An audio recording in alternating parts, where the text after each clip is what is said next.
हिजो टी20 world cup qualifier Nepal versus कतारको म्याच राति यसो सुतौँ भनेको एकछिन म्याचको याद आयो र फेरि त्यस्तै धकधक बोला गेम। हाम्रो नेपाली प्लेयर्सहरू कहिले सुध्रिनु भएन यार, जहिले लास्ट मोमेन्टमा गएर हार्टबिट हाई गराउनु पर्ने।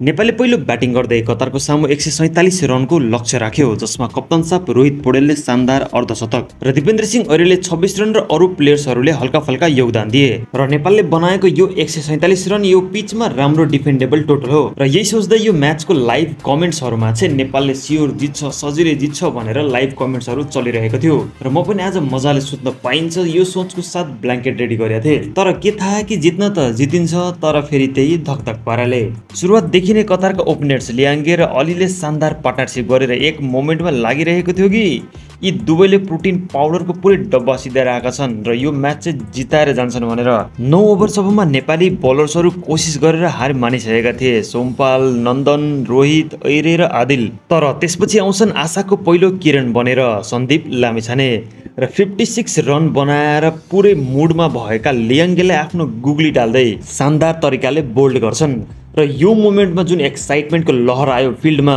र त्यसपछि फेरि 11.6 ओभरमा सन्दीप लामेछानेले अर्को बोल्ड गर्दै दोस्रो विकेट लिन्छन् र यति मात्रै होइन 15.6 ओभरमा तेस्रो विकेट र लास्ट ओभरको शानदार 2 विकेट कसरी बिर्सिन सकिन्छ। नेपाललाई सिंगल ह्यान्डेडली लगभग हारबाट निकालेर भिक्ट्रीसम्म लिएर जान्छन्। एउटा वर्ड छ नि बाजीगर, यो पर्फेक्टली फिट बस्छ सन्दीप लामिछानेमा र यो पुरै म्याच सन्दीप लामिछानेकै नाम हो। व्हाट अ गेम प्ले, त सन्दीप लामिछाने सो भन्दा हुन्छ यसलाई। र यो कमब्याक अविस्मरणीय छ र सन्दीप लामिछानेको बलिङको योगदान एकदमै राम्रो र हाई प्रेसर सिचुएसनमा यो जुन बलिङ गरेका छन् डोमिनेन्स है, डोमिनेन्स वाला बलिङ। एक समयमा 97 मा 2 विकेट 11.6 ओभरसम्ममा थियो कतारको र रन्स र नम्बर अफ बल्स लगभग बराबर। प्रेडिक्सन सिम्पल थियो कि कतारले जित्छ भनेर, तर लास्टको ओभर्सहरुमा नेपाली बलर्सहरूले स्पेशली सन्दीप लामिछानेले जुन गियर चेन्ज गरेका छन् नि, त्यसमा झन् लास्टको 2 ओभर झन् यति धकधक वाला थियो। स्पेशली नन्दन यादवको त्यो ओभर, त्यसपछि सन्दीप लामिछानेको ओभर,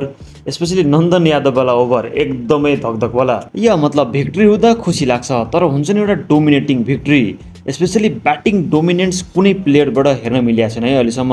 लेट्स होप कि आउने दिनहरूमा हेर्न मिल्छ कि। भोलि नेपाल भर्सेस ओमन 8:45 मा र यो म्याचमा सबैको आँखा रहनेछ।